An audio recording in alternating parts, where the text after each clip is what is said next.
Play this record as frequently as possible.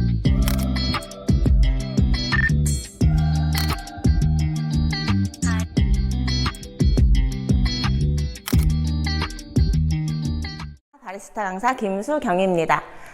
오늘부터 이제 커피에 대해서 간략하게 설명드리고 바로 뒤에 있는 머신기를 통해서 실습하는 걸 보여드릴게요. 바리스타 자격증은 민간 자격증이에요. 굳이 자격증이 없으셔도 커피 창업에 대해서는 아무 문제가 없습니다. 근데 혹시라도 있으시게 되면 취득을 하시면 이론적인 부분, 또 특히 원두에 대해서 조금 더 많이 아실 수 있는 게 장점이에요. 저 같은 경우에도 이제 바리스타 자격증을 취득하고 창업한 후 바리스타 자격증을 취득해서 지금 현재 강사 일을 하고 있습니다.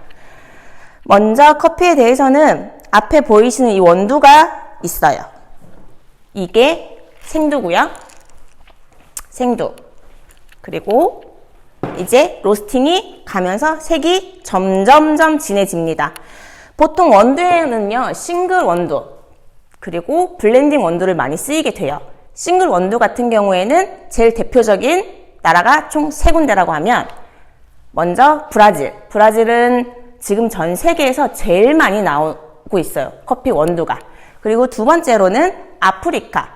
아프리카에 대해서는 제일 많이 들어보셨을 거예요. 케냐 AA라고 제일 많이 흔히 쓰이고요. 그 다음에 에티오피아. 에티오피아 같은 경우에는 커피의 원산지라고 할 수 있습니다. 에티오피아 같은 경우에는 에티오피아 예가체프가 많이 알려져 있습니다. 싱글 원두 같은 경우에는 로스팅을 생두에서 약배전, 중배전, 강배전, 최강배전을 해서 원두 하나만 담겨 있는 게 싱글 원두예요. 싱글 원두 같은 경우에는 약간 신맛이 나고요. 그리고 아로마 향이 훨씬 더 많이 느낄 수 있어요. 블렌딩 원두 같은 경우에는 원두를 총 3군데 아니면 최대 4군데까지 섞어서 만든 원두가 블렌딩 원두예요. 대부분 커피숍에서 많이 쓰이고 있는 게 블렌딩 원두예요. 저 같은 경우에도 저희 가게에서 블렌딩 원두를 씁니다. 원두는 아라비카 종이랑 로부스타 종이 2가지가 있는데 이 블렌딩 원두 같은 경우에는 아라비카 종과 로부스타 종이 섞여 있는 게 블렌딩 원두라고 할 수 있습니다. 앞에 보시면 이 원두 입자가 굵어요. 요렇게. 요거는 대부분 요 기구를 이용해서 요렇게 갈게 되면, 이렇게 두꺼운 걸 갈게 되면 가정용 핸드 드립으로 할 수 있는 원두예요. 원두 굵기 같은 경우에는 굵기마다 다 다르게 맛이 다 달라요. 핸드 드립 같은 경우에는 요 도구를 이용해서 내리기 때문에 입자 자체가 에스프레소랑 다르게 입자가 제일 굵게 떨어져야 돼요. 그 다음에 요 2가지가 에스프레소용으로 많이 쓰이는데, 요거는 모래알보다 조금 더 두꺼운 원두 가루예요. 글라인더로 간. 그리고 요거 같은 경우는 저한테 맞춰져 있는 원두 입자가 굉장히 얇은 에스프레소 원두예요. 원두 가루. 저 같은 경우에는 손목에 힘이 굉장히 약해서 커피 내릴 때 원두 입자가 조금 더 많이 얇아야 돼요. 그래서 제일 얇게 많이 쓰고 있어요. 원두 같은 경우에는 굵으면 굵을수록 탬핑에 대해서 힘이 굉장히 많이 들어가요. 남자분들 같은 경우에는 이 모래알보다 조금 더 두껍거나 아니면 모래알 크기로 했을 경우에 크레마도 잘 올라오고요. 커피 맛이 훨씬 더 풍부해지고요. 여자분들 같은 경우에는 남자분들에 비해서 손목이나 어깨 힘이 조금 약하기 때문에 원두 입자가 조금 더 얇게 갈려있는 게 훨씬 더 활용하기가 좋아요. 로스팅 강도에 따라서 맛은 굉장히 많이 변해요. 생두에서 약배전으로 갔을 때 약간 노란빛이 띠죠. 그 다음에 중배전으로 갔을 때 옐로우 브라운이라고 합니다. 이 상태에서 많이 쓰는 거는 아라비카 원두를 많이 써요. 이 상태로 에스프레소 또는 맛을 내리게 되면 약간 신맛과 달콤한 맛, 그 다음에 플로어 향이 제일 많이 나는 스타일이에요. 그래서 아라비카종 같은 경우 대부분 약배전 또는 중약배전, 중강배전으로 많이 쓰고요. 에스프레소 머신기를 이용했을 경우에는 이 강배전 제일 많이 태워요. 에스프레소 같은 경우에는 머신기를 이용해서 압을 해서 빠른 시간 내에 추출을 해야 하기 때문에 맛 자체가 굉장히 진해야 됩니다. 저희가 흔히 먹는 아메리카노 같은 경우에도 물에 희석이 되다 보니까 커피는 에스프레소 요 샷글라스 안에 30ml를 추출해요. 그러면 샷이 하나가 돼요. 이 상태로 물과 희석했을 경우에 아메리카노가 돼요. 아메리카노 같은 경우에는 미국식 발음이에요.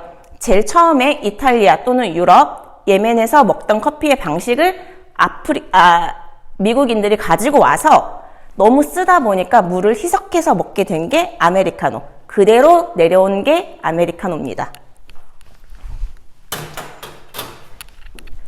중배전이랑 이 중강배전이랑 이 강배전 같은 경우에 뒤로 가면 로스팅 강도는 약간 쓴맛과 탄맛이 더해져요. 그리고 여기에 너트 향까지 포함이 됩니다. 흔히들 드시는 분들 중에 보통 요즘에 커피숍을 가면 신맛을 드시겠습니까? 아니면 약간 좀 쓰고 고소한 맛을 드시겠습니까? 라고 많이 여쭤보는 커피숍이 많이 생겼어요. 그리고 커피숍에 여기 뒤에 슬로건이 붙어요. 저희는 미국 스페셜티 SCAA 협회 원두를 사용하고 있습니다. 라는 슬로건이 붙는 곳도 많이 생기고 있습니다. 슬로건이 붙은 데는 특히 신맛을 찾는 경우에 싱글 원두, 아라비카 종이 거의 100%고요. 다크한 맛 또는 쓴맛, 탄맛은 로부스타 종이에요. 로부스타 종이랑 아라비카 종이 섞여서 쓴맛과 탄맛이 많이 납니다. 그리고 이 앞에 있는 도구들 같은 경우에는 얘가 이제 핸드 드립 하는 거예요. 요거 같은 경우에는 원두를 이 안에 넣어서 갈아요. 이게 충격식 칼날이라고 해요. 충격식 칼날은 이 안에 칼날이 요렇게 나뭇가지처럼 생겼어요. 그래서 얘를 돌리면 원두들이 위로 튀어서 갈리게 돼요. 그러면 이렇게 입자가 굵게 나옵니다. 머신기 같은 경우에는 머신기에 쓰는 에스프레소 원두 입자 같은 경우는 뒤에 보이는 요 글라인더로 많이 쓰는데 요거는 칼날이 플랫이에요. 요렇게 납작하게 되어 있고요. 플랫은 흔히 맷돌 원리랑 같이 생각하시면 돼요. 이 저 안에 들어가서 이 플랫을 이렇게 맞닿아 있는데 이 안에서 원두가 갈리면 입자 자체가 약간 좀 굵거나 또는 굉장히 얇거나 두 가지로 나올 수가 있어요. 글라인더 같은 경우에는 위에 숫자가 써 있어요. 이 숫자가 칼날 굵기예요. 숫자가 높으면 높을수록 입자가 얇고요. 반대로 숫자가 낮으면 낮을수록 입자 자체가 굉장히 두꺼워져요.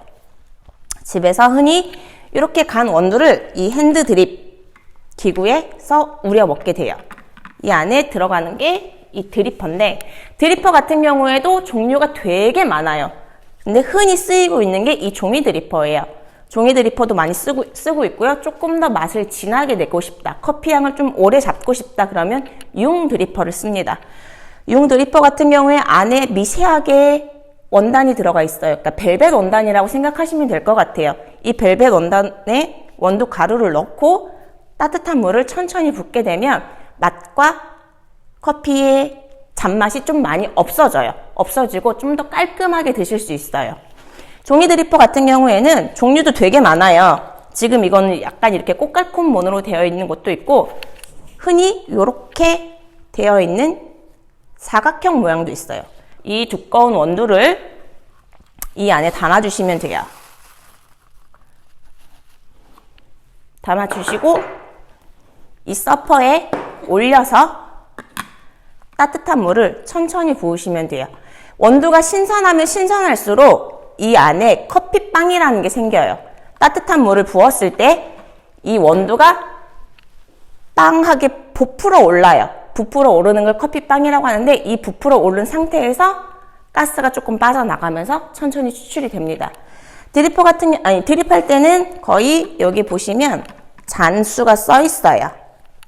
잔수가 써 있었는데 대부분 혼자 드시니까 양은 14g에서 한 20g 그 사이에 갈아서 놓으시고요.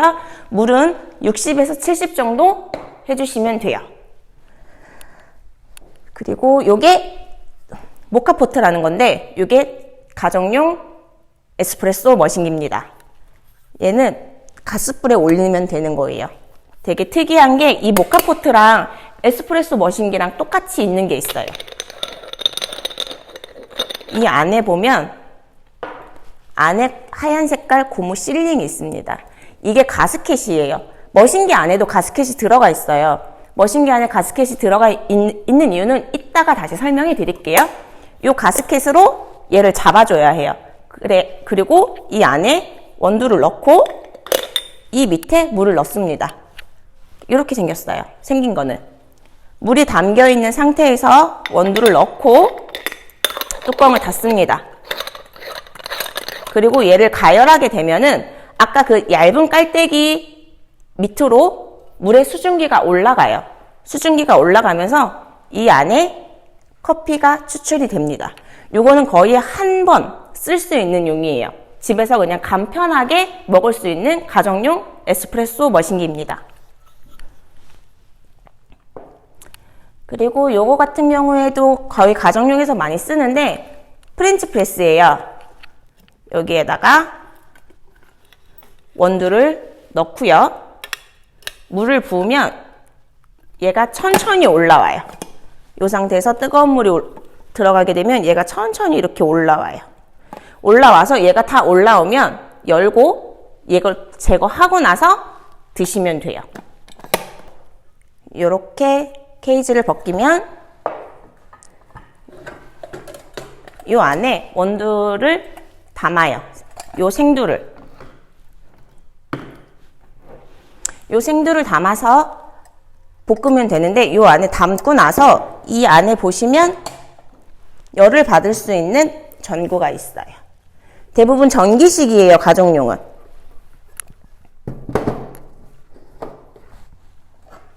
여기 보면 온도 체크되어 있는 것도 있고요. 이 상태에서 생두를 시간 내에 오래 볶게 되면은 이제 에스프레소용 강배전 원두가 됩니다. 보통 원두는요, 되게 민감한 콩이에요. 열에도 민감하고요, 습도에도 민감하고요. 이렇게 되어 있는 상태에서 바로 안 드시게 되면 산화가 돼요. 공기 중에 마찰이 일으켜서. 원두 같은 경우에는 보관하실 때 밀폐 용기에 담아서 그늘진 곳에, 그리고 바람이 잘 통하는 곳에 보관을 해야 합니다. 그래야 원두가 썩지도 않고요, 곰팡이도 안 피게 됩니다. 공급받으신 로스팅 봉투는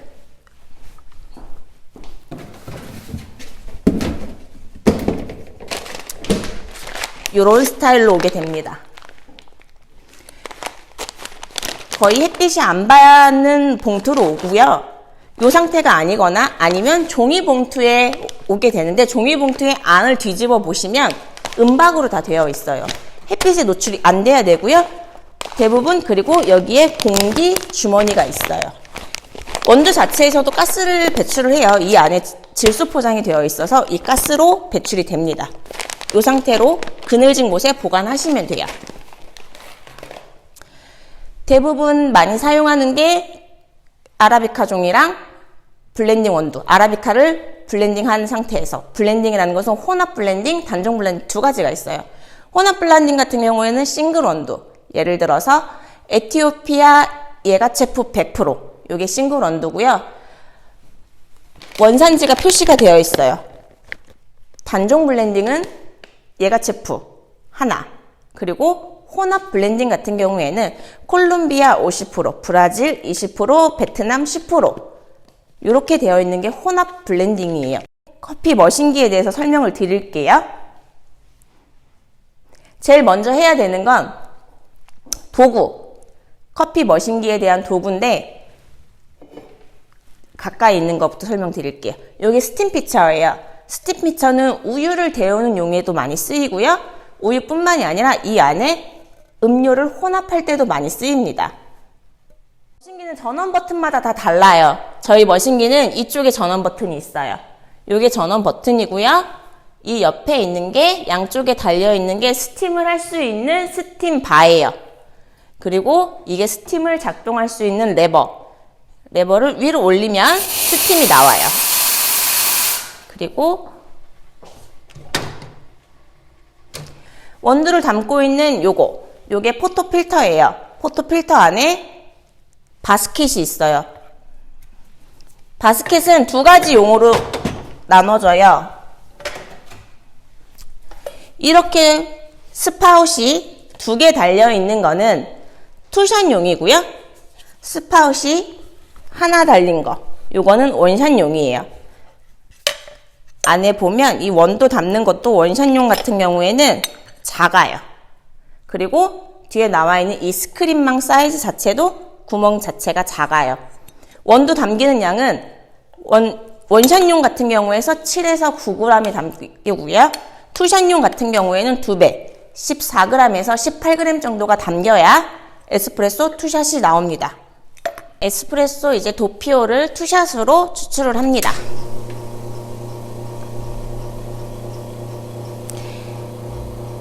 압력을 받아서 천천히 내려오게 되어 있어요. 처음에는 한 3초에서 4초 있다가 뜸을 받고 에스프레소가 물이 닿으면 이렇게 추출이 되고요. 딱 30ml에 양쪽으로 꺼지게 돼요. 이 상태로 되면 에스프레소 투샷이 나온 거예요.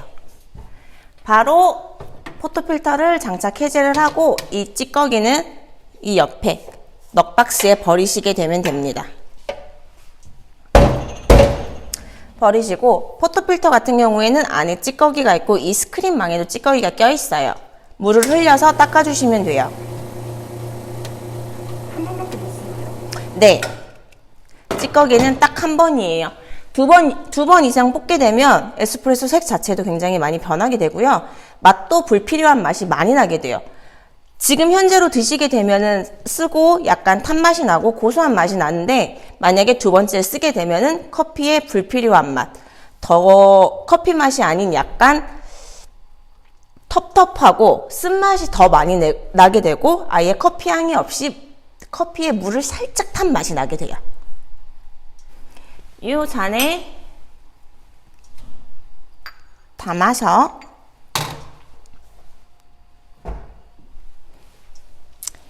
여기에 제일 작은 에스프레소 접시, 그리고 에스프레소 스푼.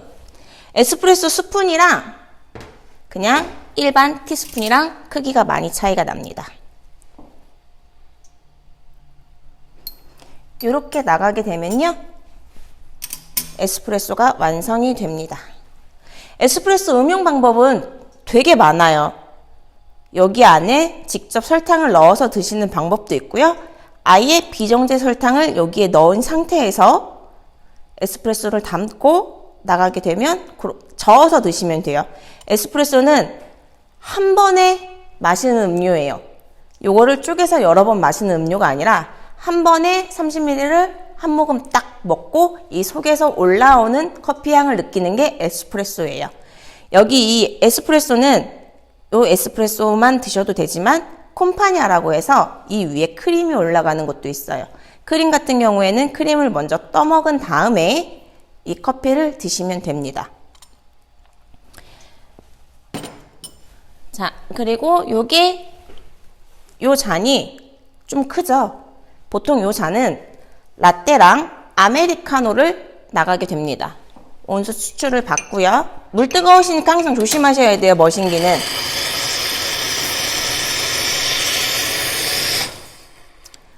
물은 이 손잡이 중간에서 조금 더 올라오게 따뜻한 물을 담으시면 돼요. 이 상태에서 나머지 샷을 부어주시면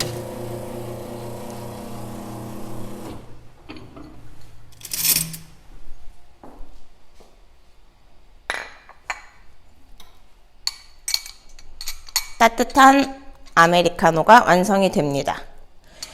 반대로 아메리카노는 물 다음에 샷이 들어가고요. 라떼 같은 경우에는 샷 다음에 우유가 들어가요. 에스프레소를 다시 추출해 드리겠습니다.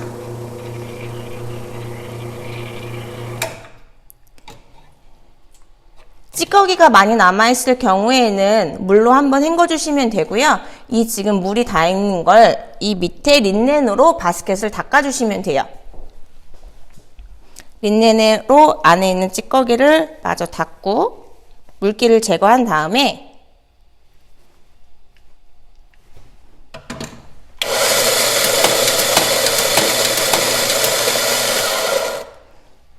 글라인더도 지금 제가 쓰고 있는 거는 반자동이고요. 자동 글라인더가 있어요. 자동 글라인더 같은 경우에는 알아서 포토필터에 원두가 적정량이 딱 담깁니다. 세팅값은 다 하셔야 해요.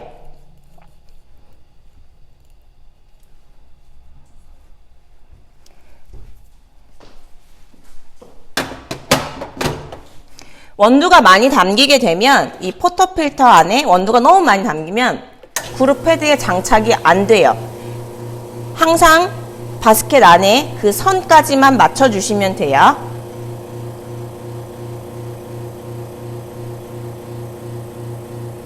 색깔이 처음이랑 다르게 살짝 올라오는 띠를 보실 거예요. 요 띠. 요게 크레마예요. 크레마는 보통 이렇게 3mm에서 5mm까지 올라오게 되고요. 이 크레마는 커피 콩에 있는 지방산이 녹아서 내려오는 게 크레마예요. 크레마가 오래 보존될수록 커피 맛과 향을 잃지 않습니다. 밀도 차이예요. 물은 커피보다 밀도가 낮아서 커피가 더 무거워요. 물보다.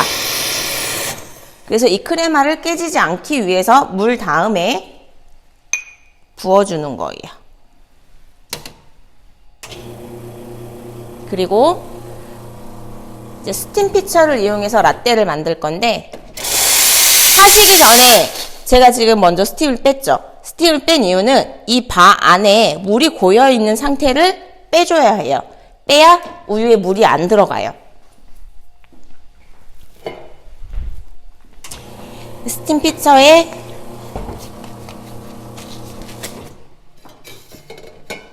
우유를 담아주고요.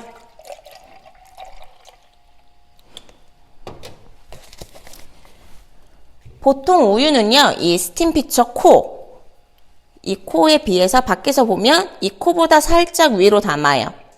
담는 이유가 있어요. 한 잔을 만들 거면 우유가 요만큼만 들어가면 돼요. 근데 요만큼 들어가게 되면은 카푸치노 거품도 안 나오고요. 라떼에 쓸데없는 거품이 많이 생겨요. 라떼랑 카푸치노가 다른 점이 있어요. 이거 하고 설명드릴게요.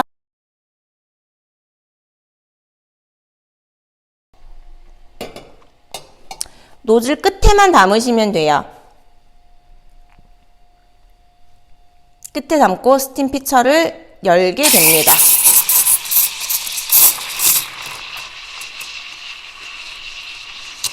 그러면 자동적으로 원이 돌아가면서 거품이 올라와요.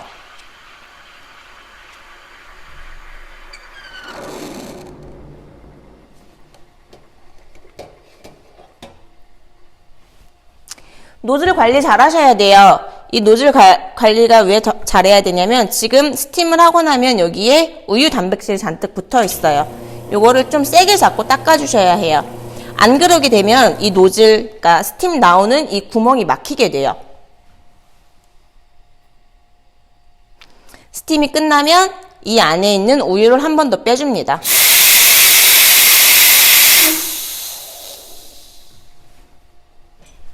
그리고 원래 자리로 놀려놓고 나머지 샷을 우유에 붓고요. 에스프레소보다 우유가 무겁기 때문에 우유를 나중에 부어주는 거예요.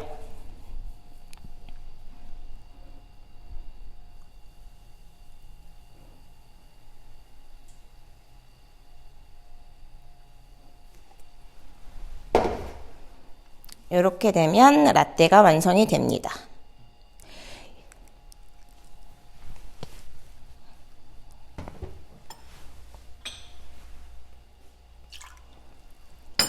이 잔이 카푸치노 잔이에요. 라떼랑 다르게 조금 더 작은 잔.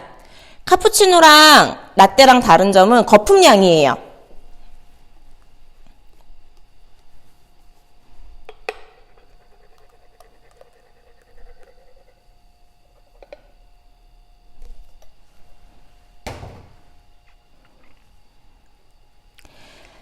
라떼는 대부분의 우유고 거품이 위에 살짝 깔리는 정도고요. 에스프레소가 들어가고 우유가 들어가고 여기 위에 거품이 깔리는 게 라떼고요.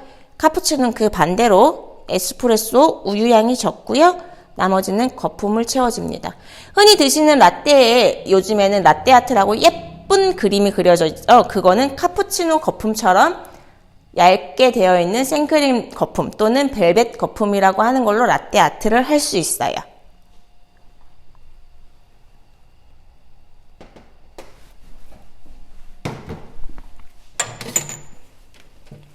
하시고 나서 포토필터는 바로 제거하셔야 돼요. 이 안에 계속 원두가 담긴 상태로 그룹패드에 놓게 되면 그룹패드 안에 있는 디퓨저 또는 스크린망에 커피 찌꺼기가 굉장히 많이 끼게 돼요. 예를 들어서 내가 커피숍을 갔는데 아메리카노를 시켰어요. 아메리카노를 시켰는데 커피에 기름이 뜬다. 크레마가 아닌 크레마가 없이 그냥 기름이 동동 뜨는 걸 보실 수도 있어요. 그거는 머신기 관리도 제대로 안 됐고요. 글라인더 청소가 안 되면 커피 찌꺼기이기 때문에 기름이 위에 뜨게 됩니다. 항상 샷을 내리시고 나면 이 포토필터는 항상 꼭 정리해 주셔야 해요. 요즘에는 에스프레소 커피숍 또는 에스프레소 바가 굉장히 유명하죠. 그래서 에스프레소도 종류가 되게 많아요. 기본적으로 에스프레소, 그 다음에 제일 흔히 알고 계시는 콤파냐, 마끼아또, 로마노, 그리고 초코가 들어가는 쇼콜라또가 있어요. 기본적으로 에스프레소는 도피오 잔으로 하나만 나가는 게 기본 에스프레소고요. 거기에 개인적인 취향에 맞게 설탕을 첨가해서 드셔도 되고요. 그냥 에스프레소 원액을 드셔도 됩니다. 그 다음으로 많이 드시고 계시는 게 에스프레소 콤파냐예요. 에스프레소 콤파냐 같은 경우에는 도피오 잔에 에스프레소 30ml를 담고 그 위에 부드러운 크림이 올라갑니다. 그 크림 위에 시나몬 가루를 첨가하셔도 되고요. 그냥 드셔도 됩니다. 제일 흔히 알고 계시는 마끼아또. 마끼아또라고 하면 요즘에는 카라멜 마끼아또를 많이 생각하시잖아요. 에스프레소, 카라멜 시럽, 우유가 들어있는 카라멜 마끼아또를 많이 생각하시는데 마끼아또 같은 경우에는 에스프레소를 드시게 되면 에스프레소가 들어가고요. 그 밑에 시럽이 들어가고 우유가 아주 얇게 들어가고 우유 거품이 굉장히 풍부하게 들어갑니다. 요 잔 안에 마끼아또를 할 때는 요 바닥에 시럽을 깔고요. 그 다음에 에스프레소가 들어가고 이 나머지를 우유 거품으로 채우는 게 에스프레소 마끼아또. 마끼아또 같은 경우에는 우유 거품 때문에 조금 더 부드러운 질감을 느낄 수 있어요. 제가 아까도 얘기했듯이 에스프레소는 한 번에 드셔서 이 속에서 커피향이 나오는 걸 음미하시는 게 에스프레소예요. 그 다음에 아포카토 좋아하시나요? 아포카토는 대부분 아이스크림이 들어가 있는 아포카토가 많죠. 커피가. 에스프레소 원액에 아이스크림을 따로 해서 부어 먹는 스타일이 아포카토고요. 그 다음에 바마다라고 있어요. 올리브 오일을 에스프레소에 첨가해서 드시는 거예요. 에스프레소는 종류가 진짜 무궁무진해요. 제일 많이 드시는 게, 제일 많이 접하는 게 아포카토, 콤파냐, 그리고 마끼아또, 쇼콜라또가 있어요. 쇼콜라또 같은 경우는 제가 지금 만들 거예요. 쇼콜라또를. 이 안에 제가 지금 초코 시럽을 담아놨습니다. 쇼콜라또는 말 그대로 에스프레소랑 초코가 만난 거예요. 그래서 약간 달고 초코의 특유한 초코 향도 나고 씁쓸한 맛이 같이 올라와요. 여기에 에스프레소를 담고 코코아 파우더를 뿌려서 먹는 게 에스프레소 쇼콜라또. 그 다음에 에스프레소 로마나 같은 경우에는 이탈리아 로마에서 많이 즐겨 먹는 커피 에스프레소에서 그대로 지명을 따왔어요. 에스프레소에 레몬 조각을 같이 넣어서 먹는 거예요. 쇼콜라또는 지금부터 해볼게요. 제가 커피 시럽을 먼저 담아놨고요.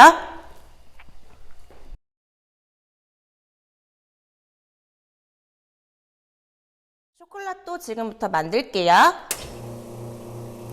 처음에 제가 포토필터를 제거하고 물을 빼는 이유는요. 이 안에 붙어있는 찌꺼기를 제거하기 위해서 물을 빼는 작업이에요.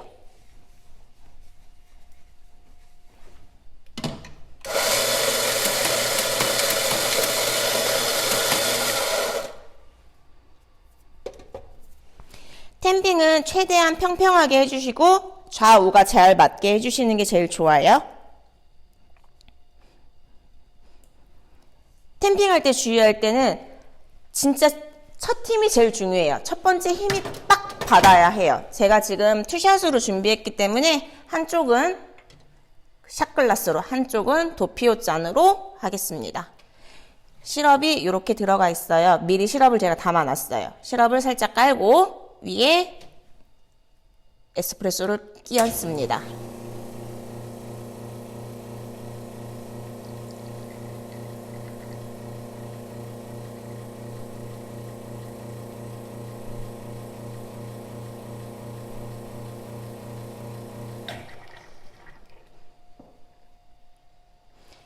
이렇게 되면 쇼콜라또예요. 안에 초코 시럽과 커피가 만나서 드실 때는 천천히 좀 저어서 드시는 게 제일 좋아요. 그래야 초코 시럽이랑 에스프레소가 섞이니까. 이렇게 쇼콜라또를 만들어도 되고요. 아예 초콜릿 조각을 넣어서 만드는 데도 있어요. 초콜릿 조각을 카카오 조각을 안에 넣고 에스프레소를 내리시면 돼요. 이렇게 쇼콜라또가 완성이 됐습니다. 정리는 바로 해주셔야 해요.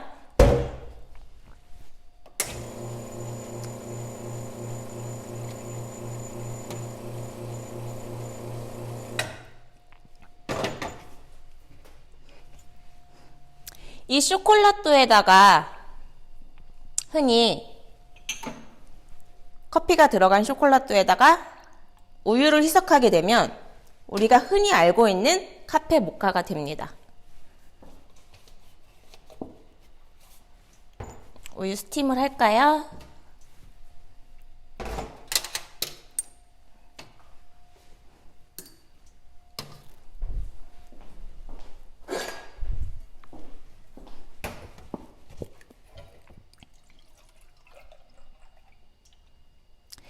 대부분 흔히 커피숍에서 나와 있는 베리에이션 음료 같은 경우는요, 기본적인 에스프레소 음료에다가 우유 또는 물을 타게 되면 이 베리에이션 음료가 돼요.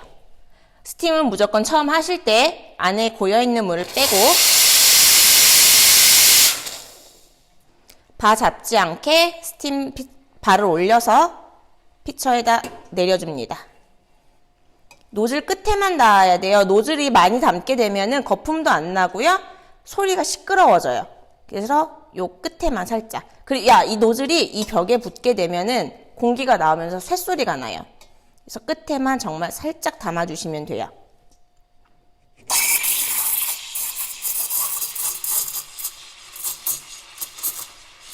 지금 나오는 일정한 이 소리가 나와야 좋은 스팀이라고 얘기할 수 있거든요. 여기서 시끄러운 소리가 나면 말 그대로 거품 잡채가 흔히 얘기하는 개거품이 돼요. 반은 무조건 바로바로 닦아주셔서 우유 단백질을 안 남게 해주시고요. 고여있는 우유는 항상 빼주셔야 해요.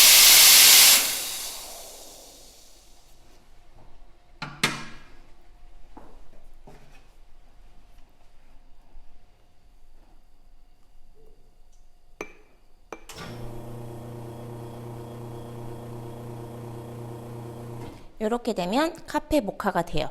이 상태 위에 초코 시럽을 뿌리셔도 되고 코코아 파우더를 뿌리셔도 돼요. 저 같은 경우에는 저희 가게에서는 500ml 기준이라서 훨씬 잔이 커요.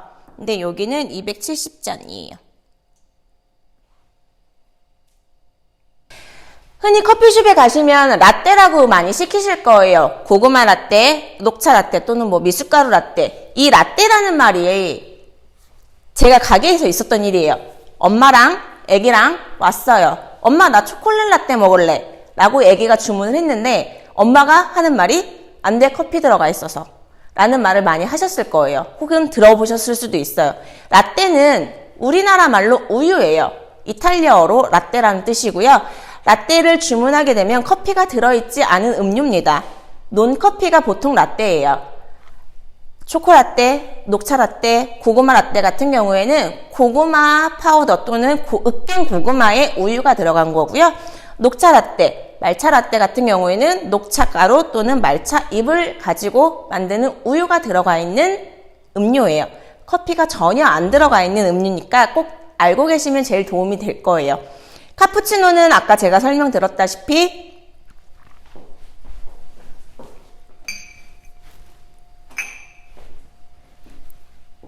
거품량이에요. 에스프레소가 30ml가 담기고요. 그 다음에 우유 거품으로 많이 채워진 게 카푸치노예요. 그 위에 카푸치노도 기호별대로 시나몬 가루를 첨가해서 드시는 분들도 계시고요. 저 같은 경우에는 시나몬 가루랑 코코아 파우더를 위에 얹어서 먹어요. 라떼 같은 경우에는 특히 카페 라떼, 에스프레소, 우유, 소량의 거품. 이 카페 라떼를 기본으로 해서 많은 베리에이션 음료를 만들 수 있어요. 방금 했던 카페 모카도 나오고요. 카라멜 마키아토 같은 경우에도 이 카페 라떼에 카라멜 시럽이 들어간 거고요. 바닐라 라떼, 바닐라 시럽이나 바닐라 파우더가 들어가면 바닐라 라떼가 돼요.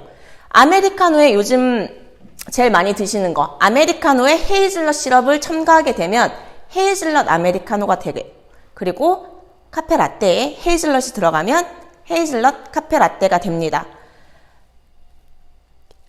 돌체 라떼라고 많이 부르는 음료가 있어요. 돌체 라떼 같은 경우에는 연유 시럽이 첨가되어 있는데 콜드블루, 에스프레소 머신이 아닌 콜드블루라고 해서 차갑게 내린 커피 액을 가지고 만드는 음료가 돌체 라떼예요.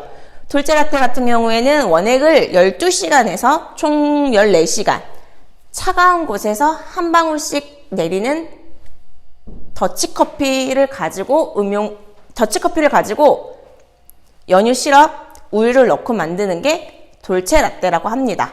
커피는 제일 중요한 게 로스팅 방법 또는 원두 선택, 그리고 원두 보관 방법인데요. 이 앞에 보시면 원두가 생두부터 시작을 해서 에스프레소로 할 수 있는 최강배전까지 있습니다. 로스팅 같은 경우에는 이 생두를 가지고 하는데요. 보통 로스팅 머신기는 큰 거부터 큰 게 있어요. 1kg, 5kg, 10kg, 30kg가 있는데 키로수마다 온도하는 시간은 달라요. 근데 이 안에 담겨 있는 경우는 거의 한 300g 정도 담겨 있어요. 이 생두를 로스팅을 했는데 보통 이 300g이 담으면 15분 안에 끝납니다. 로스팅이 되면 될수록 색이 더 진해지고요. 진해질수록 커피 맛은 쓴맛과 탄맛이 많이 내게 됩니다. 흔히 우리 집에서 참깨 볶으면 처음에 참깨가 아주 연한 색이었다가 볶으면 볶을수록 색이 진해지고 참깨 향이 확 나는 것처럼 똑같이 커피 콩도 생두였을 때보다 볶으면 볶을수록 향이 많이 올라오게 돼요. 로스팅은 처음에 이거를 생두를 가지고 약배전으로 볶습니다. 약배전으로 보면 이렇게 라이트 옐로우라고 하는 색깔이 나와요. 라이트 옐로우는 색깔이 나오면 여기서는 향이 신맛이 좀 강하게 나와요. 그리고 여기서 풀냄새, 흙냄새가 없어집니다. 그리고 이제 중배전으로 넘어가요. 중배전으로 넘어가면 색이 살짝 브라운으로 변하죠. 이때 달콤한 맛이 올라옵니다. 달콤한 맛은 카라멜 향이 올라오기 시작을 해요. 이 시간이 지났는데 여기서 여기까지 오는 게 5분 정도예요. 참고하실 거는 300g 기준이라는 거예요. 이 상태, 중강배전, 강배전이랑 중간 배전을 섞은 배전이에요. 색깔 자체가 많이 브라운색이에요. 여기서부터 이제 너티향, 고소한 향이 입혀지기 시작을 해요. 너티향이 입혀지고 나서 이제 강배전으로 들어가요. 최강배전. 그러면 콩 자체가 거의 브라운색이에요. 여기서 이제 쓴맛과 탄맛이 입혀져요. 이 상태로 가지고 와서 이 상태에서도 해도 되는데 여기서 더 진하게 볶아질 수가 있어요. 그러면 프렌치 배전이라고 하는데 이 프렌치 배전은 이 콩에 오일이 생깁니다. 지금은 오일이 없는 약간 건조한 스타일의 강배전의 원두인데요. 프렌치 강배전으로 했을 경우에 이 안에 오일이 생겨요. 콩 자체에도 기름이 되게 많아요. 근데 커피콩도 기름이 되게 많아요. 그래서 그 최강배전 했을 경우에 오일이 입혀졌을 경우에 쓸 수 있는 게 에스프레소예요. 이 상태로도 에스프레소가 나와요. 여기까지가 나오면 이제 풍부한 아로마가 나오고요. 풍부한 커피 맛이 나와요. 약간의 쓴맛과 탄맛은 기본적으로 탑재가 되고요. 제가 아까 전에 얘기했던 아라비카종, 로부스타종 두 가지 얘기를 했는데 아라비카종 같은 경우에는 이 중강배전 요 사이로 많이 볶아요. 아라비카종은 약간 신맛과 가지고 있는 꽃향, 아로마가 풍부하기 때문에 이 상태로 볶아야 풍부한 커피 맛을 느낄 수 있고요. 아라비카도 탄맛이 납니다. 강배전 또는 이것보다 그 이상을 볶았을 때는 거기에 이제 탄맛과 쓴맛이 입혀져요. 로부스타종 같은 경우에도 거의 로부스타는 입자 자체가 아라비카종이랑 조금 달라요. 아라비카종보다는 조금 더 강배전으로 볶아야 해요. 아라비카종이랑 로부스타랑 다른 거는 콩 모양도 다릅니다. 아라비카종 같은 경우에는 긴 타원형이고요. 가운데에 센터컷이라고 하는 게 살짝 곡선이 있어요. 요게 아라비카종이라고 해요. 그리고 반대로 로부스타종은요. 아라비카종이랑 다르게 동그라고요. 센터컷이 직선이에요.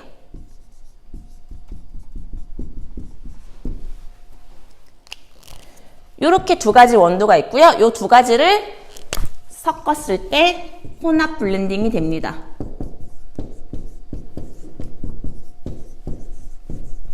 이 혼합 블렌딩 같은 경우에는 원두를 최고 A, B, C, D 원두 최대 4개까지만 섞을 수가 있어요. 이 이상 섞이게 되면은 맛 자체가 잃어버려요. 법적이 아니라 미국 스페셜티에서도 섞을 수 있는 거는 요게 최상이에요. 아라비카 종이랑 로부스타 종에서는 특히 아라비카 종에서는 5가지 원두가 있어요. 티피카. 쓰는 것보다 말로 하는 게 나을 것 같아요. 티피카, 버몬, 카투라, 티피카, 버몬, 카투라, 카투아이, 문도노무까지 5개가 있는데 제일 처음에 나온 건 대부분 티피카예요. 티피카랑 버몬 요 상태를 가지고 나서 다른 원두들을 교합을 시켜요. 왜냐하면 에티오피아에서 처음 발견된 나무 같은 경우에는 티피카 버몬종인데 얘네가 커피 잎눅병이 굉장히 잘 걸려요. 커피 잎눅병에 걸리게 되면 나무가 안 커요. 성장에서도 방해가 되고 그리고 나무가 죽고 수확량이 적어져요. 그렇다 보니까 이거 커피 잎눅병에 강한 종이 로부스타 종이에요. 로부스타 종은 아라비카 종이랑 다르게 저지대에서도 자라요. 아라비카 종은 대부분 해발 1500에서 1700 사이에서 자라는 게 아라비카 종이고요. 서리를 맞아야 이 조밀도, 단단함이 바뀌어요.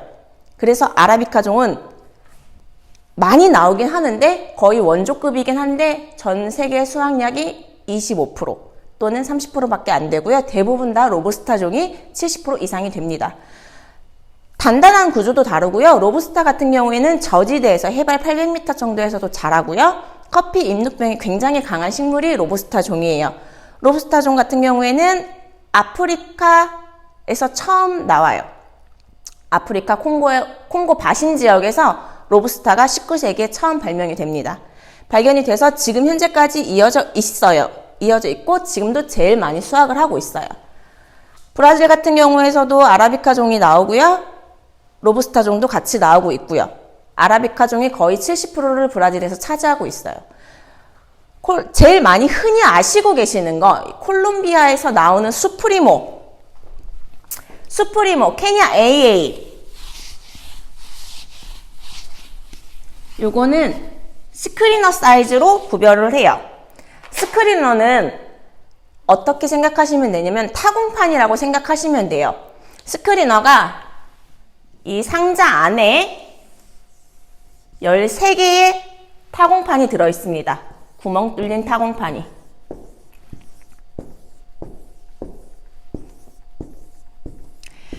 스크리너 사이즈 같은 경우에는 기본 300g 이 기본이에요. 그래서 여기가 20부터 19, 18, 17, 16 쭉쭉쭉쭉쭉 8. 이렇게 타공판을 네모난 박스 안에 담아요. 그리고 이 원두 300g을 붓습니다. 300g을 부으면 이 원두 크기에 따라서 사이즈가 분류가 돼요. 대표적으로 케냐 AA, 콜롬비아 수프리모는 이렇게 타공판으로 스크리너로 사이즈를 구별을 해요. 스크리너 사이즈는 위로 갈수록 좋아요. 흔히 알고 있는 우리 케냐 AA 같은 경우에는 스크리너 사이즈 19, 18, 17 이 정도의 사이즈가 AA, 케냐 AA고요. 콜롬비아 같은 경우에는 콜롬비아 수프리모도 역시 사이즈는 케냐랑 동일하게 17부터 19 이상이 제일 좋고요. 에티오피아나 인도네시아가 대표적으로 하는 거는 그리드 등급이에요. 그리드 등급은 이 300g의 원두를 가지고 결점 두수를 골라내는 방법이에요. 결점 두라는 거는 깨진 콩, 물에 뜬 콩, 빈 콩, 벌레 먹은 콩을 결점 두수라고 해요. 그러니까 쉽게 얘기해서 불량 콩이요. 300g 안에 결점 두수가 3에서 5, 3개에서 5개가 되면 그리드 1등급, 그 밑으로 내려가면 그리드 2등급인데 수출이 제한되어 있는 인도네시아 같은 경우에는 그리드 5 이상으로는 수출이 금지되어 있어요. 4에서 5는 수출이 금지고요. 1에서 3등급만 수출이 가능하고요. 에티오피아 같은 경우에는 인도네시아랑 다르게 그리드 1등급부터 그리드 8등급까지 있는데 수출이 되지 않는 등급은 5 밑으로는 절대 수출이 안 돼요. 인스턴트 커피는 이 이제 결점도가 많은 커피로 인스턴트 커피를 만들어요. 흔히 레시피, 우리가 사먹는 맥심, 카누 요거 같은 경우에는 원두긴 해요. 원두가 들어가긴 하는데 올드 크랩이라고 하는 조금 진한 원두로 많이 사용을 합니다. 그리고 이 결점도가 조금 더 있는, 그리고 스크리너 사이즈보다 조금 미치는 요거 갖다 인스턴트 커피를 만들어요. 뉴크롭, 올드크롭, 뉴크롭, 패스트크롭, 퍼스트크롭이 있어요. 갓단 원두. 이번 년 예를 들어서 지금이 오늘이 2022년 11월 1일이에요. 그러면 작년 2021년 11월 1일로 되어 있는 게 뉴크롭. 1년 이내에 생산되어 있는 콩이 뉴크롭이고요. 1년, 그러니까 2021년 11월 1일부터 2021년 1월 1일 날부터 생산된 거. 1년 6개월 정도가 된 게 커널트 크롭. 그 이상이 되어 있는 게 패스트 크롭. 2년 이상 지난 게 올드 크롭이에요. 올드 크롭 같은 경우에는 색이 로스팅한 정도처럼 약간 노란빛을 띄어요. 황갈색을 띄어요. 향도 많이 없고요. 거의 나는 향은 커피의 흙 냄새랑 풀향이 그때 다시 올라와요. 퍼스트 크롭이나 뉴크롭 같은 경우 제일 많이 쓰고 있는, 커피숍에서 제일 많이 쓰고 있는 콩이고요. 그 상태로 로스팅을 해야 커피 향이 제일 많이 나게 됩니다. 저희 다시 음료 만드는 거 천천히 다시 해볼게요. 일단 기본 에스프레소, 에스프레소 콤파냐, 에스프레소 쇼콜라또, 그 다음에 따뜻한 아메리카노, 아이스 아메리카노, 아이스 라떼, 따뜻한 라떼, 카푸치노까지 하겠습니다. 모카도 같이 할 거예요. 물 빼주시고요.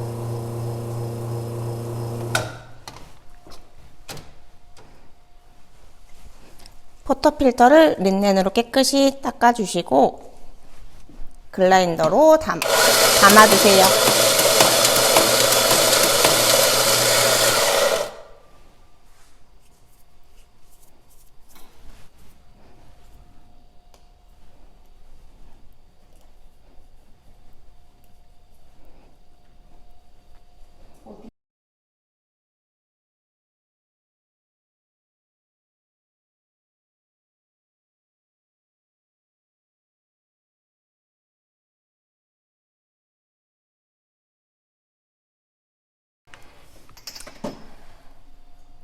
에스프레소를 추출할게요.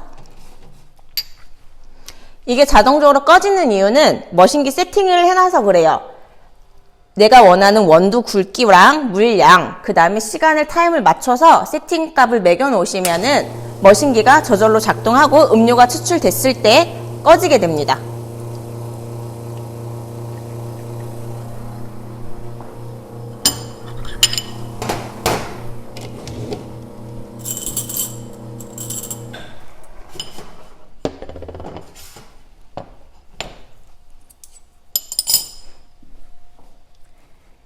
이 상태가 되면 기본 에스프레소가 돼요. 그리고 나머지 한 잔의 에스프레소에 미리 만들어 놓은 크림을 올리면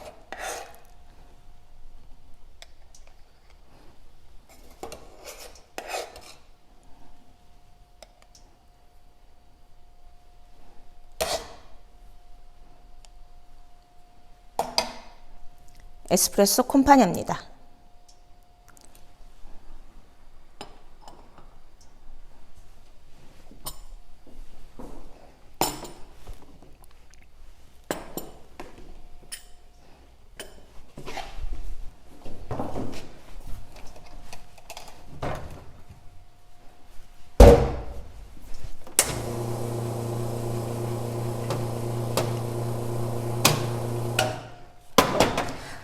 원두 찌꺼기로 가지고 이 커피가 잘 되는지 안 되는지 아는 방법도 있어요.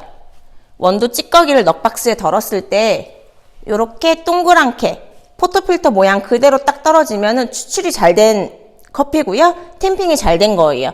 그 반대로 부었을 때 이렇게 부서지게 되면은 물이 너무 많이 받았거나 물이 너무 적거나 아니면 템핑 자체가 잘못되었을 때는 포토필터에서 넛박스로 옮기는 와중에 커피 찌꺼기가 깨져요. 쇼콜라또는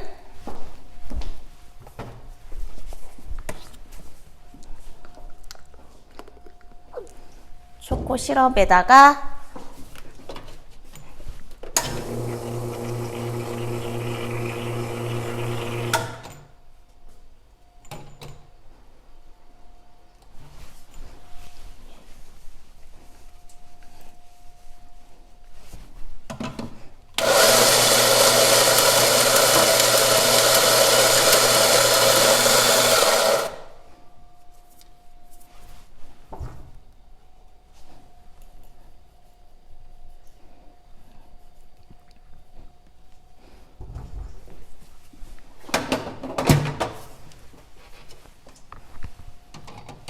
한 잔은 쇼콜라또고 한 잔은 마끼아또예요.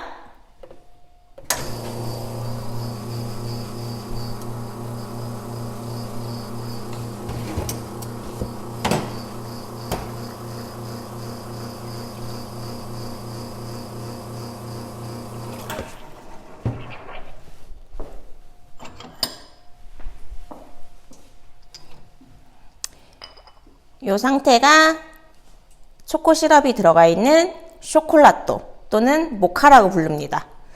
모카가 왜 모카인지 혹시 아세요?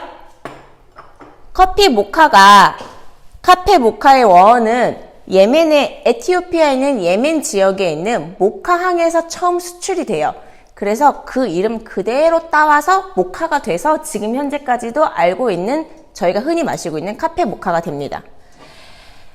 마끼아또 같은 경우에는 안에 시럽이 들어갔고요. 이제 우유 거품을 올릴 건데 우유 거품은 스팀을 해서 올릴 거예요. 처음에 똑같이 물을 빼주시고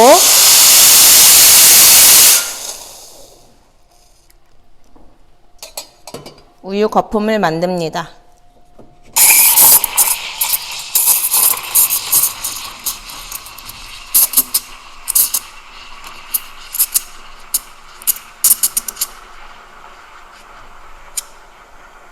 몇 초를 해야 돼요? 몇 초? 우유는 정확한 초수가 안 정해져 있고요. 제일 좋은 거는 손바닥 온도예요. 스팀을 하고 있을 때 스팀 피처에 손바닥을 대고 있다가 손바닥이 1단계, 2단계, 3단계, 4단계, 5단계가 되면 스팀을 꺼주시면 돼요. 처음에는 이게 익숙지가 않아서 자꾸 띄었다 뺐다 하시는데 나중에 익숙해지면 소리만 들어도 이게 스팀이 됐는지 안 됐는지 알 수 있어요. 지금 보면 아까 처음이랑 딸랐던 양이랑 다르게 거품이 많이 올라왔어요. 근데 이 밑에 이만큼은 우유예요. 그래서 우유랑 우유 거품이랑 분리를 할 거예요. 우유를 먼저 다 따라주세요. 왜냐면 마끼아또는 거품만 사용할 거라서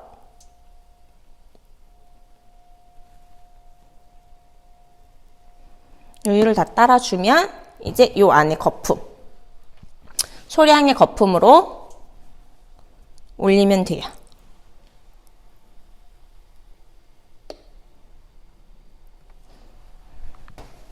이 상태가 되면 마끼아또가 됩니다.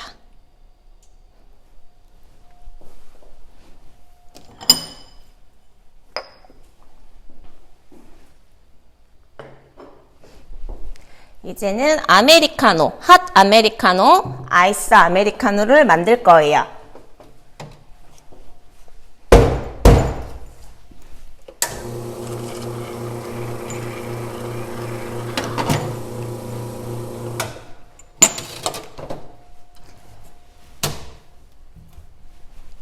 원두는 날씨 변화에 대해서 되게 민감해요. 창업을 하시게 되면 아침마다 원두값, 원두 굵기, 원두 분쇄도를 세팅을 꼭 해주셔야 해요.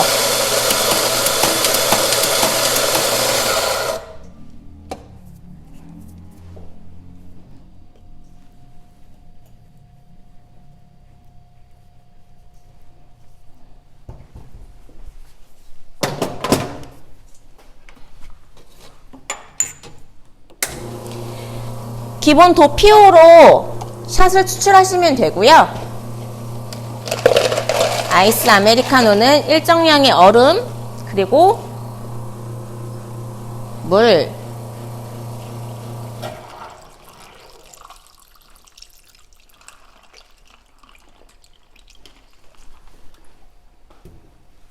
그 다음에 샷을 내려주면 되는데 샷 내려갈 때 보면 되게 예뻐요.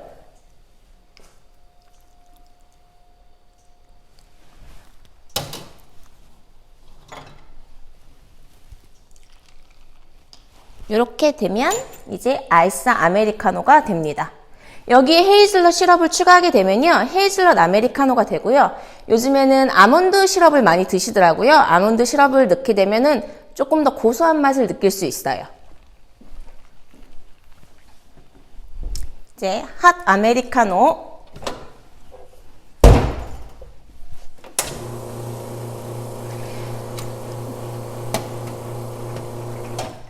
샷을 한번 추출하실 때마다 포토필터는 무조건 세척을 해서 관리를 해주셔야 돼요. 안 그렇게 되면은 이 소량으로 남아있는 원두 찌꺼기로 인해서 머신기도 고장이 나고요. 그 다음에 추출했을 시에 불필요한 맛이 많이 나게 되거든요. 꼭 샷을 추출하시고 포토필터는 정리를 해주세요.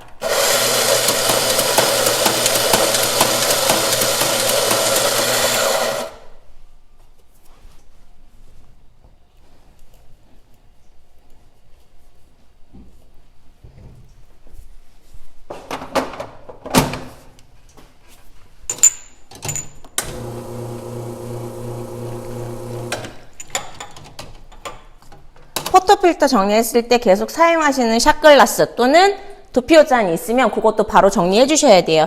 이 안에 커피 원액이 조금 남아있으면 그 다음에 샷을 내렸을 때 맛이 섞여버려요. 항상 깨끗하게 정리해 주시는 게 제일 좋아요.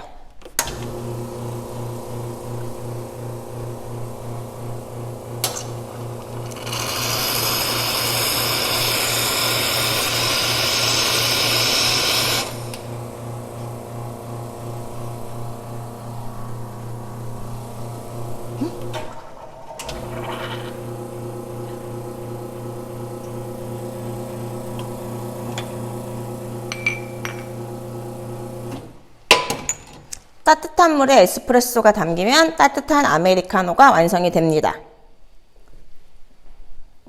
선생님, 아아를 왜 두 잔 넣고? 아아 같은 경우에는 얼음이랑 물이 들어가기 때문에 샷을 하나가 넣게 되면은 맛이 싱거워져요. 그러니까 커피 맛이 안 났고요. 얼음이 천천히 녹으면서 물이 되잖아요. 그것 때문에 샷을 두 개를 들어가는 거예요. 대부분 샷 추가해서 더 드시는 분들도 계시고, 왜 다른 커피숍에 가면 아메리카노가 예를 들어 3,000원이에요. 핫 아메리카노가. 근데 아이스 아메리카노는 3,500원이 붙은 경우가 있어요. 500원씩 더 다른 이유가 있어요. 대부분 사람들이 생각하기에는 얼음 때문에 500원이 더 붙는다고 생각을 하시는데 얼음값이 아니고요. 샷 추가값이에요. 기본 아메리카노랑 같은 양을, 따뜻한 아메리카노랑 아이스 아메리카노랑 같은 양을 담았을 때 맛은 아이스 아메리카노가 훨씬 더 진하게 느껴져야 정상이에요. 그래서 저 따뜻한 아메리카노보다 샷을 조금 더 넣어야 돼요.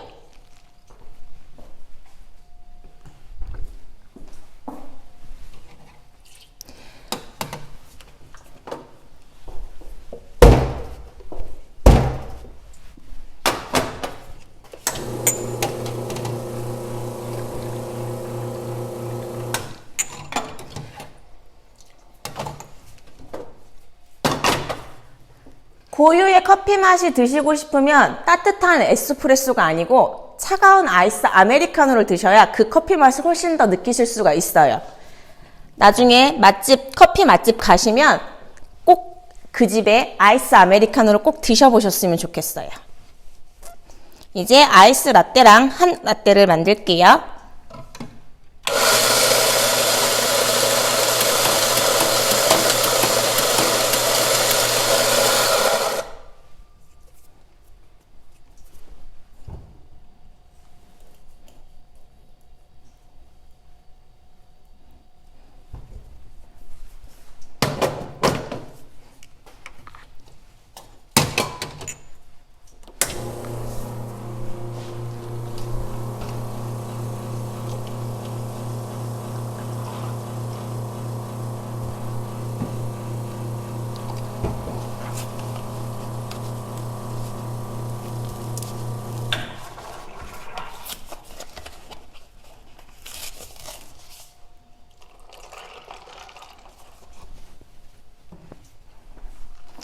얼음에 우유를 넣고 샷을 넣어주면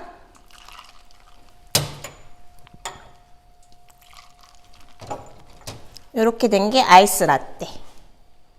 그 다음에 여기에 초코 시럽 또는 카라멜 시럽, 바닐라 시럽, 연유 시럽이 들어가면 이름은 다 바뀌어요.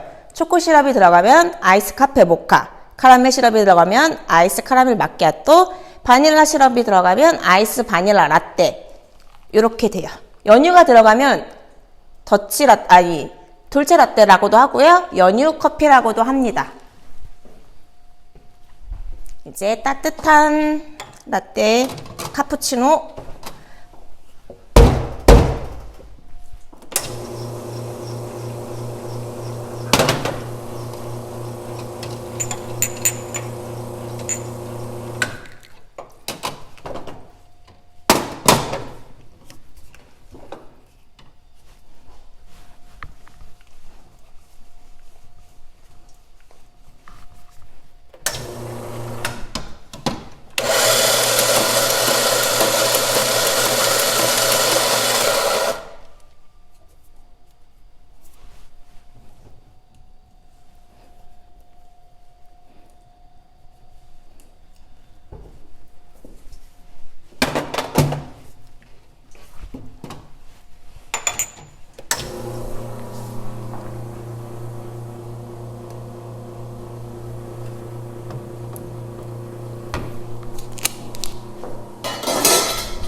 스팀미처는 우유를 사용하시고 나서 바로바로 헹궈서 보관하시는 게 제일 좋아요. 안 그렇게 되면 이렇게 보이시는 거랑 같이 우유 거품도 있고요. 우유 단백질이 안에 붙어서 그 다음에 우유 맛을 잃게 돼요. 사용하시는 스팀피처는 바로 세척해서 말리셔서 냉장고에 보관하시는 게 제일 좋은데 냉장고에 보관하는 이유도 있어요. 스팀피처는 이 우유 온도랑 같게 보관하시는 게 제일 좋아요. 만약에 내가 우유를 상온에 넣는다. 그럼 피처도 같이 상온에 놓으시고요. 우유를 냉장고에 넣는다고 하시면 피처도 같이 차갑게 보관하시는 게 제일 좋아요.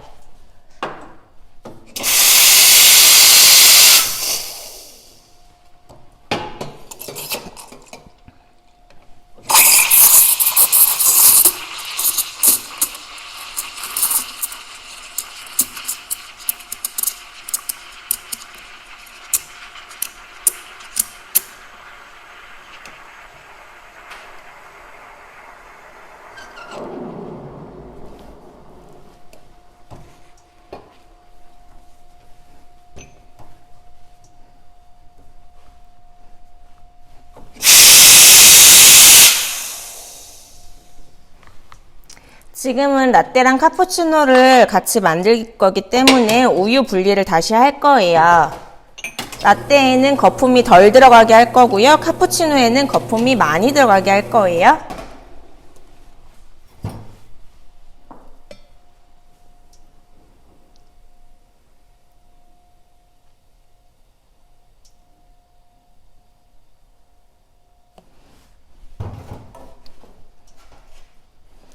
카푸치노 같은 경우는 우유랑 거품이 같이 들어가기 때문에 스티펜처를 살살살 흔들면서 우유 안에 담을게요. 아니, 커피 안에.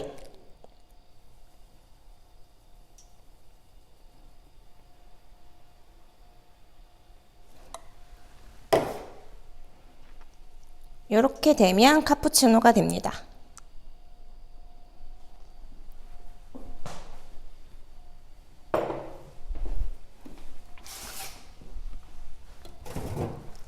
라떼 같은 경우에는 카푸치노보다 거품량이 적어요.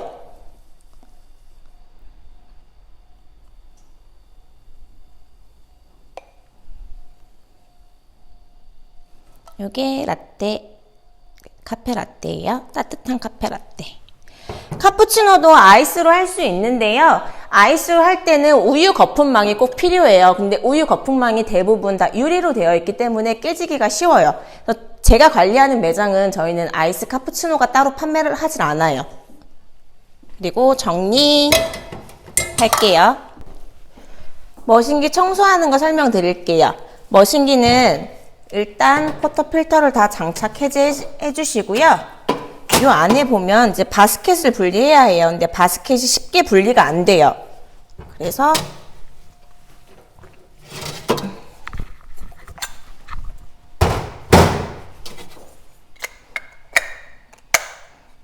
이렇게 자꾸 빼주시면 이 안에 보시면 사용한 바스켓이 포터필터가 여기에도 찌꺼기가 있고 이 스파우트에도 찌꺼기가 있고 이 안에 또 찌꺼기가 있어요. 요거는 이 스크린 바스켓이랑 다르죠. 얘는 구멍이 뚫린 바스켓이고요. 밑에 보면 그리고 얘는 막혀있는 바스켓이에요. 막혀있는 바스켓은 백바스켓이라고 하는데 여기에다가 장착을 해주시고 포터필터를 그룹헤드에 장착을 하고 버튼을 똑같이 누릅니다. 그러면 이 안에 찌꺼기랑 물이 같이 빠져요.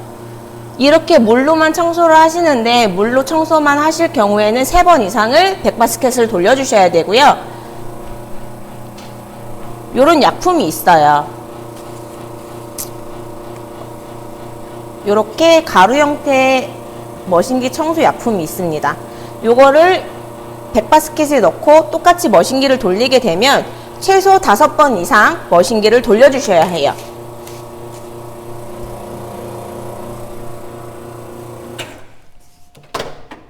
요렇게 찌꺼기가 따로 나오게 돼요.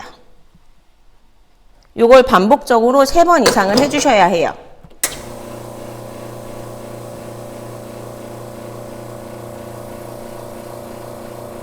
보통 이 백바스켓을 끼고 머신기를 돌리는 시간은 20초 이내로 끊어주시면 돼요.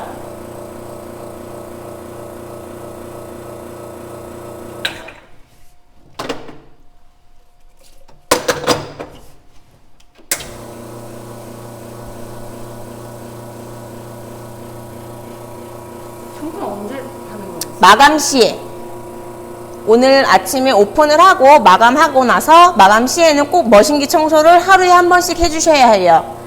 예를 들어서 오늘 커피를 오전 중에만 100잔 이상을 뽑으셨다고 하면 중간에 한 번 더 해주셔도 돼요. 이렇게 하고 이제 그룹 헤드 안에 있는 부품을 뺄 거예요. 저희는 스크린 망도 그렇고 일자 드라이버라 드라이버 자체를 일자로 하고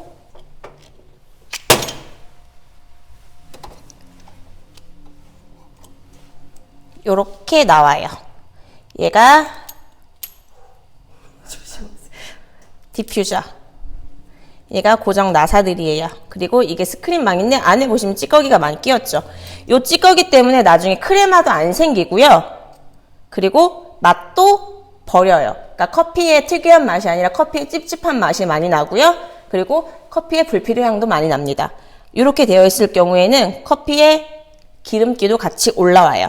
그리고 이 안에 그룹 패드 관리하는 방법은요. 밑에 보시면 그룹 패드가 있어요. 그리고 여기에 있는 요게 바로 가스켓이에요.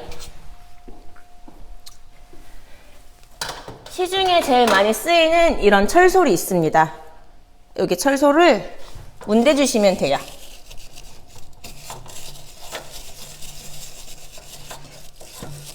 일반 세정제로 하시는 것보다 그냥 따뜻한 물에다가 뿌리셔도 되고요. 저 같은 경우에는 가게에서 베이킹소다수를 만들어서 뿌리면서 세척을 해요. 찌꺼기 제거할 때 이렇게 하시고 백바스켓을 낀 포토필터를 가지고 헹궈줍니다. 그룹패드에서 나온 요 부품들은 깨끗하게 세척을 해주시면 돼요. 좀 솔 갖다가 이렇게 솔 갖다가 문지셔도 되고요.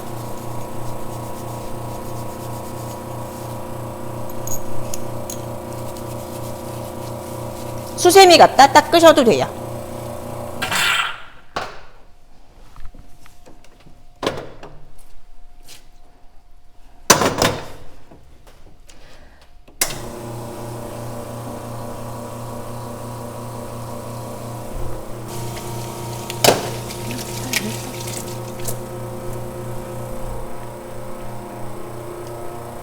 백바스켓을 착용하고 나서 포토필터를 끼게 되면 스파웃에 물이 안 흘러요. 백바스켓 자체에는 막혀있는 바스켓이기 때문에 그냥 일반 이 포토필터에 있는 이 바스켓이랑 다르게 물이 안 흘러요. 요거 같은 경우에는 똑같은 버튼을 누르면 물이 나오는데 백바스켓은 청소를 하기 위해서라서 물이 안 나옵니다.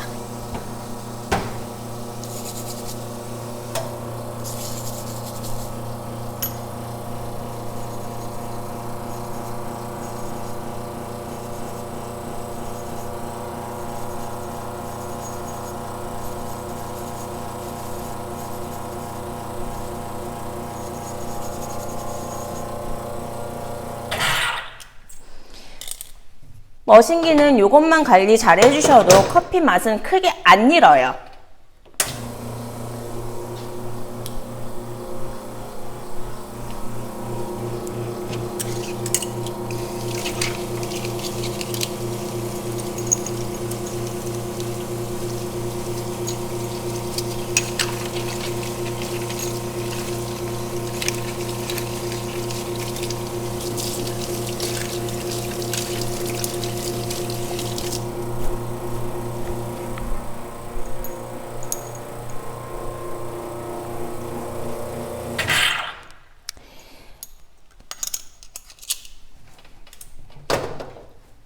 이렇게 다 되면 이 그룹패드의 물기를 제거하고 풀렀던 거랑 똑같이 끼워주시면 됩니다.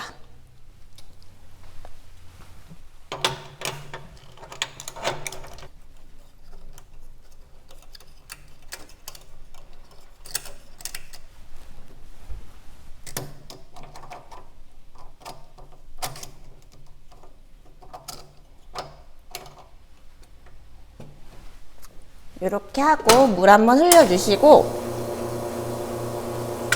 포토필터 같은 경우에는 관리하실 때 매일은 아니어도요, 이 안에 수세미 갖다 깨끗이 닦으시고 일주일에 최소 2번은 머신기랑 똑같은 그 청소용품에 스파웃을 충분히 담가 놔야 이 안에 있는 커피 찌꺼기 또는 커피 기름이 다 제거가 됩니다. 이렇게 머신기랑 스파웃을 관리하시면 되고요. 이 스팀 피처 스팀 피처도 우유를 많이 닿기 때문에 얘도 청소가 필요해요. 여기가 돌아가는 게 있고 안 돌아가는 게 있어요. 안 돌아가네. 요거 같은 경우에는 전용 세제가 있어요. 전용 세제에 따뜻한 물을, 찬물에다가 가루를 풀어서 스팀을 켜주세요. 가루가 녹을 때까지. 가루가 녹을 때까지 켜주시고 좀 한 15분 정도 담가 놓고 뺐다가 다시 차가운 물로 스팀을 돌려요. 그러면 그 안에 찌꺼기가 빠져나옵니다. 찌꺼기 빠져나올 때 우유 찌꺼기만 빠져나오는 게 아니고요. 여기서 내려가면서 커피 입자도 이 안으로 들어가요. 그래서 커피 입자도 다 빼주시면 돼요. 머신기 관리는 이렇게 하시면 될 것 같습니다. 저희 이제 환경 자체가 많이 생각하는 나라가 됐잖아요. 네, 이번 년 22년 11월 24일 날부터는 매장 내에서 플라스틱 컵 또는 플라스틱 빨대를 사용할 수가 없습니다. 캐리어는 종이 캐리어로 대체하셔야 되고요. 비닐 캐리어는 사용하실 수가 없는데 대신 유상 판매는 가능하다고 합니다. 빨대는 일회용 빨대가 아니라 생분해 빨대 또는 종이 빨대를 사용해야 하고요. 매장 내에서 음료를 드시고 가실 경우 매장 잔, 머그잔 또는 매장 잔을 따로 사용하셔야 해요. 무조건 테이크아웃만 플라스틱 잔으로 사용하는데 이 플라스틱 잔도 생분해 잔으로 대체해야 한다고 나왔습니다. 11월 24일 날부터니까 꼭 참고해 주시고요. 이번 시간은 이렇게 마치고 다음 시간에는 카페에서 활용하는 베리에이션 음료, 스무디 종류, 에이드 종류, 또 커피로 활용할 수 있는 다른 음료들을 만들어 보는 시간을 갖도록 하겠습니다.